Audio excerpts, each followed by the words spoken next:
Morning! Nakawork naman. Wow! Pagkakas sa delivery nyo. Ay, wow! Mga palangga barato na lang ini subong ha. Yan, available pa sa branch. But shout out!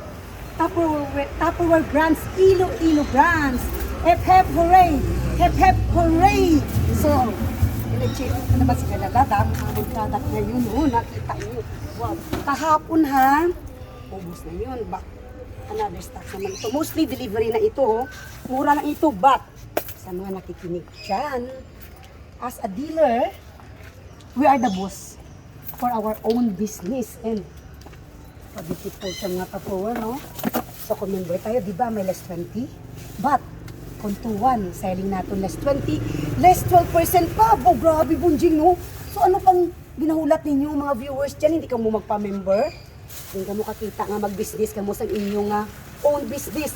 Wala ka mo kapital at the same time, kadasig nagbaligya sa Tupperware kay lifetime guarantee. Ginatawag ito nga lifetime guarantee. It's because bigat saan ito delivery. Bigat ang delivery. It's because hindi natin ma-change into you ang ating Tupperware. So, kanaman doon sa ano ba na ang opportunity yung ginatag sa Tupperware sa atin. So, delivery na ito mga plangga and sa mga viewers dyan na just message in my messenger kung gusto nyo mag-dealer. So, ito, delivery na ito ha. Wow, kadami. Hindi doon. Marami na lang, hindi ko na ma-open isa-isa kay I'm so busy, but sa brands, but waiting ang mga customer ko, that's it, and have a blessed day for today, and shout out especially kay Sir Joey dyan, Sir John, and Sir Bon. Sa Tupperware ng mga matisan nga staff dyan, nga nag-assist every time, nandoon sila lalaho. Yeah, bye-bye.